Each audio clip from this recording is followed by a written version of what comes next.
There are questions that never really die. They go quiet for a while, they get buried under official reports and public grief and the passage of time, but they don't disappear, they wait. And sometimes, decades later, they surface again, carried by someone who was there, who saw something, who spent a lifetime wondering whether the world deserved to know. Marilyn Monroe died on the night of August 4th, 1962. She was 36 years old. The world was told it was a probable suicide, sleeping pills, a troubled woman who had finally reached her limit. The case was closed quickly, the coffin was sealed, and for most people that was where the story ended, but not for everyone. There was a man who was present that night, not at any party. Not in any newspaper, not on any screen. He was there at the very end in the quiet, still space where Marilyn Monroe's body was prepared for burial. He saw things that no camera recorded. He carried questions that no official ever asked him, and he made a choice, a deeply personal one, to stay silent. For 64 years he carried it alone, until now. According to reports that have emerged in recent years, serious questions have been raised about whether federal agents, individuals with possible ties to the FBI, may have had some form of contact with Marilyn Monroe's remains in the hours following her death. The nature of that contact, the reason behind it, the names of the people who may have authorized it. These are questions that have never received a clear official answer. They remain open, uncomfortable, unresolved. And the man at the center of it is not a politician, not a spy, not a Hollywood insider. He is an embalmer. A quiet professional who arrived at a house in Los Angeles one summer night in 1962, did his job and walked away changed. He never spoke publicly about what he witnessed, but he told his son. And his son, after carrying the weight of it for years, eventually decided that 64 years was long enough. This is that story, and it is far more unsettling than it first appears. To understand why any of this matters, you have to step back.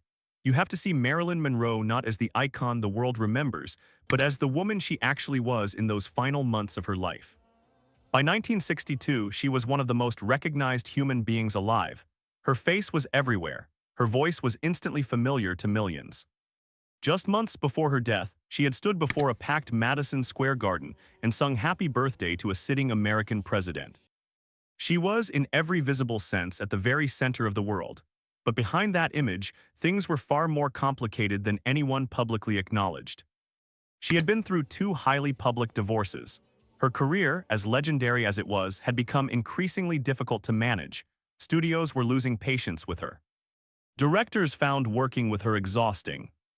And yet audiences held on to her with something that went beyond admiration. Almost like they could sense the fragility underneath, the realness, and they were quietly afraid of losing it. She was also, according to multiple historical accounts, personally connected to some of the most powerful men in America.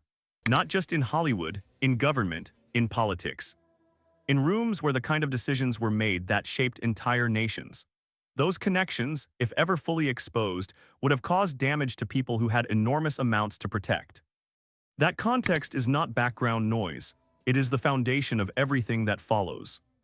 Because when someone connected that deeply to that level of power dies suddenly, even if the death appears to have a simple explanation, things rarely stay simple for long. Questions form quietly. Whispers move between people who were close to the situation. Files get opened. And sometimes, according to investigators who have returned to this case over the decades, certain files get closed far too quickly for comfort. The official ruling was probable suicide by barbiturate overdose. But the investigation that produced that ruling was, by many accounts, rushed in ways that felt almost deliberate.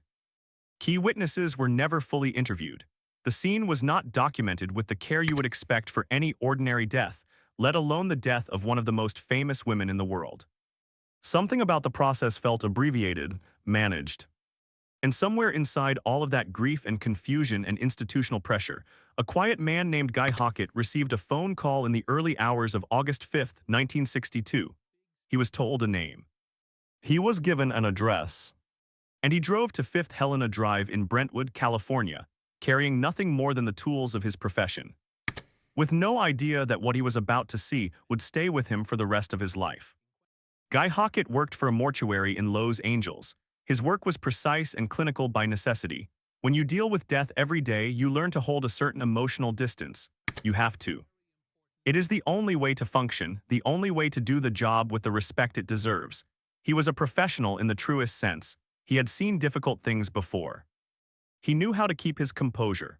But when he arrived at that house and fully understood whose home he was standing in, something shifted inside him. Even for someone trained to maintain distance, the weight of that particular night felt different. The silence in that house was different. The air was different. According to the accounts that Hockett later passed to his son Donald, the scene was not what he had expected. There were people already present, individuals who did not introduce themselves, who offered no explanation for why they were there, who seemed to move through the space with a quiet authority that had nothing to do with grief. They were not mourning, they were not there to comfort anyone. They were simply there, present in a way that felt deliberate and purposeful, and they said very little. Guy Hockett proceeded with his work. That was what he had come to do, and that was what he did. But as he worked, he noticed things. Small things, perhaps, to someone not trained to pay close attention, but Hockett was trained. He had spent his career learning to observe carefully, to take note of physical details that others might overlook.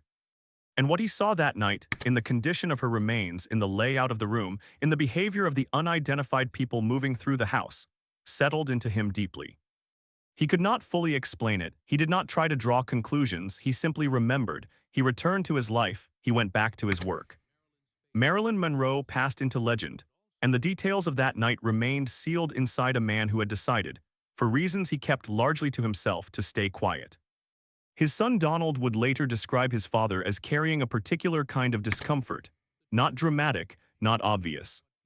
The quiet, heavy discomfort of someone who had witnessed something they couldn't fully categorize, and who had chosen to carry it rather than share it. Something had gotten under Guy Hockett's skin that night in 1962, and it never fully came out. The details that Donald Hockett eventually brought forward, observations passed from his father before his death, are not the kind of details you find in tabloid stories. They are quieter than that. More grounded, and in many ways, their quietness is precisely what makes them hard to dismiss. According to Donald, his father's observations about Marilyn Monroe's body were not inconsistent with the official account in every respect, but there were elements that didn't sit cleanly. Physical details that felt out of place given the reported circumstances, the positioning of her body. Certain things that Hockett noted professionally and then turned over in his mind without resolution. He never claimed to know what they meant. He was an embalmer, not an investigator. But they stayed with him the way things do when they don't have a satisfying answer. What stayed with him even more, according to Donald, were the people in that house.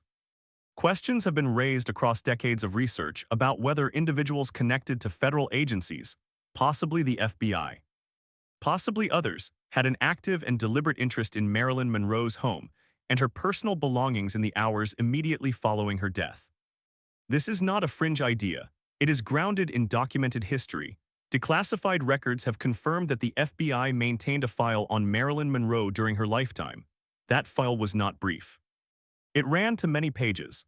It tracked associations and movements and relationships in a way that reflected genuine institutional concern, not casual curiosity.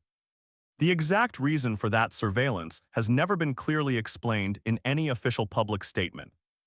Researchers and historians who have studied the case have pointed to her connections with politically powerful individuals. Others have raised the possibility that Monroe had become aware of things, conversations, information. The kind of knowledge that accumulates when you move in powerful circles, that certain people in government would have strongly preferred remain private. None of that can be stated as established fact, but it creates a context. A reason why the hours following her death may have carried significance that went far beyond the loss of a beloved public figure. And Guy Hockett, moving carefully through his work in that house, may have been quietly witnessing something he only partially understood. The existence of a federal file on Marilyn Monroe is not speculation. It is on record. Portions of that file have been obtained through the Freedom of Information Act over the years, and what they reveal is a portrait of a woman who was considered, by people in positions of institutional authority, to be someone worth watching. The file references her relationships, it follows her movements, it reflects a level of concern that was, by any reasonable reading, political in nature. This was the early 1960s. The Cold War was at full intensity. The American government was acutely anxious about information, about what was known, what might be said, what could not afford to become public. And Marilyn Monroe, through no particular political intention of her own, had drifted into proximity with people who sat at the absolute center of American power during one of the most tense periods in modern history. According to people who were close to her in those final months, Monroe had become emotionally volatile. She was struggling. She was, reportedly, increasingly angry at the way she had been treated by people she had trusted deeply. Some accounts suggest she spoke openly about things she had heard, about conversations, about information she had been exposed to in the company of powerful men who perhaps had not been careful enough around her. Whether that placed her in any real danger is something no investigation has ever conclusively determined, and it would be wrong to state it as fact. But the question itself has never gone away. What did Marilyn Monroe know? And who, if anyone, was genuinely afraid of what she might eventually decide to say?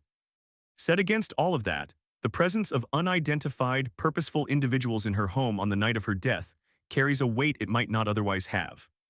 If federal agents were monitoring her while she was alive, the possibility, raised carefully by researchers who have spent years on this case, that some form of official interest extended into the hours immediately after her death is not an unreasonable thing to examine. Whether certain items needed to be located, whether certain things needed to be removed before anyone else could find them, these are questions, they remain questions. But they are questions with enough documented foundation to take seriously. And Guy Hockett, working quietly through that night, saw enough to spend a lifetime turning them over. There is a particular kind of silence that carries more weight than words. It is not the silence of someone who has nothing to say. It is the silence of someone who has chosen, deliberately and at some personal cost, not to say it yet. That kind of silence is heavy. It follows a person through their days. It shapes the way they carry themselves, and the people closest to them can feel it even when nothing is said. Donald Hockett has spoken in interviews about watching his father live inside that silence. Guy Hockett never made a public statement about what he had witnessed. He never gave interviews. He never tried to sell the story or bring attention to himself. He simply lived with it, and eventually, before he died, he passed it to his son. He told Donald what he had seen, what he had observed, what had stayed with him, and Donald, after years of holding it himself, eventually concluded that the time had come to let it out. The timing matters. 64 years is a long time. The principal figures in this story, on every side of it, are largely gone. The political urgency that may have surrounded Monroe's death in 1962 has dissolved into history. And the way the world approaches her death has changed considerably. What was once the territory of tabloids and conspiracy theorists has, in recent decades, become the subject of serious scholarly and journalistic examination. Researchers have submitted extensive FOIA requests. Historians have produced carefully documented analyses. The question of what truly happened to Marilyn Monroe is no longer treated as fringe territory. It has moved into legitimate historical inquiry.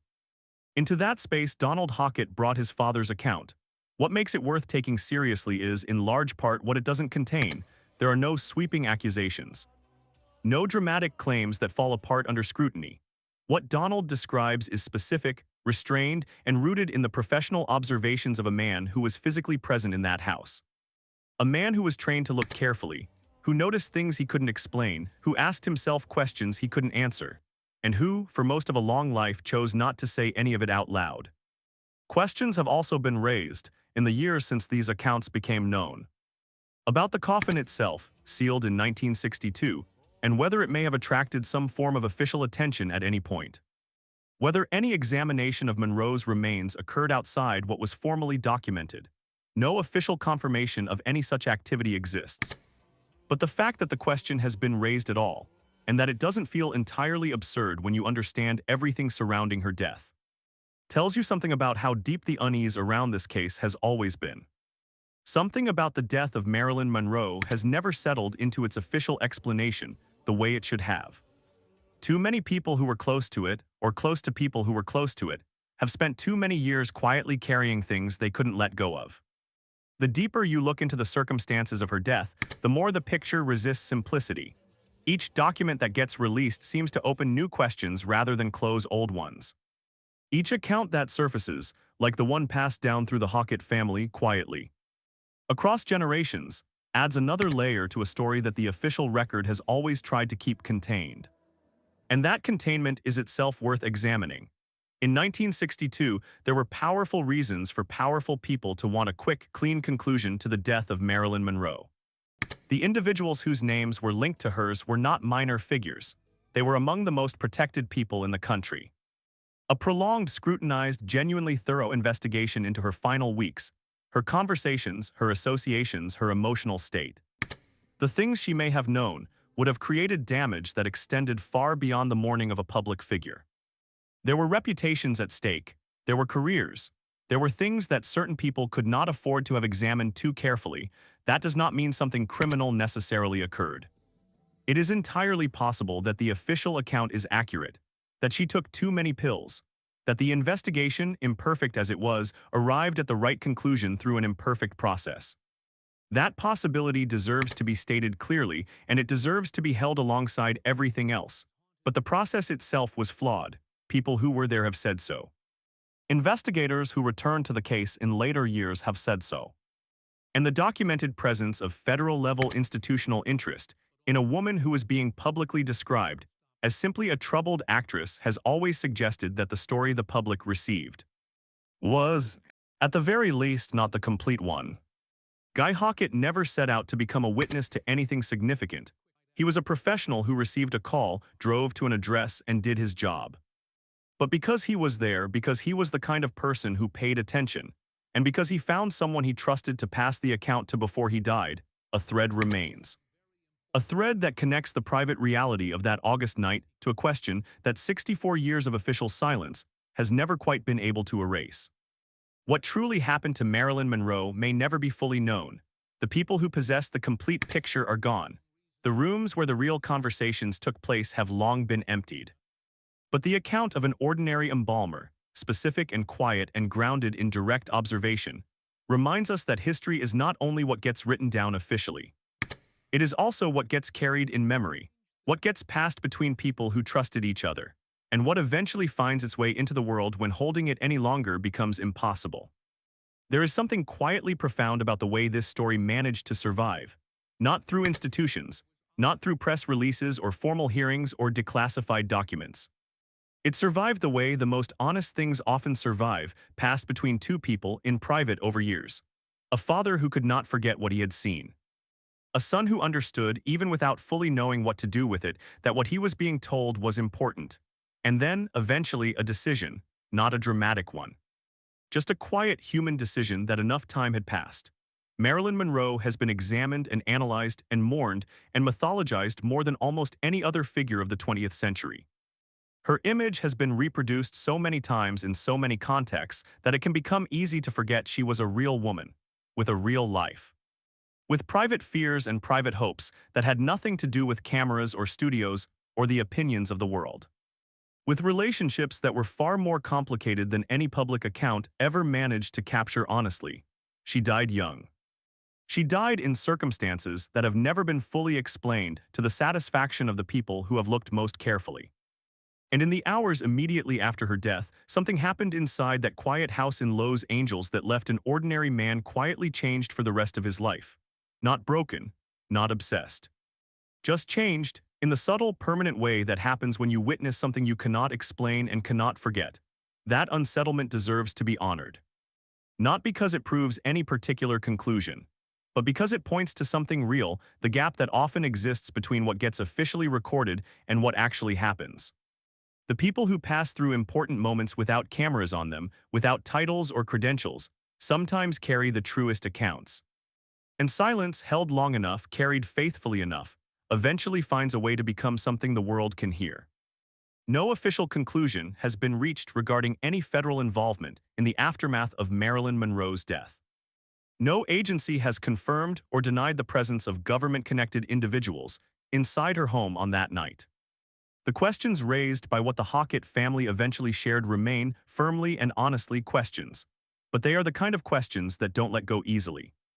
The kind that make you think about what else has been buried alongside the famous and the powerful. What other quiet witnesses walked away from extraordinary moments carrying something in their chest that they never quite found the words for. Marilyn Monroe deserved a full and honest accounting of what happened to her. She may never receive one. But somewhere in the space between what was officially recorded and what a quiet embalmer noticed on a summer night in 1962, the truth, or at least a meaningful piece of it, is still waiting. Patient, unresolved, and not quite ready to be forgotten. If this story stayed with you, if it made you think about truth, about silence, about the weight of things left unsaid, then you already understand why stories like this one matter. These are not just historical curiosities. They are reminders of how carefully the past needs to be examined. If you want more documentary-style explorations of history's most quietly powerful unanswered questions, subscribing would mean a great deal. And if something here moved you, share it with someone who would feel it too. Leave a thought in the comments. The conversation this kind of story opens is always worth having.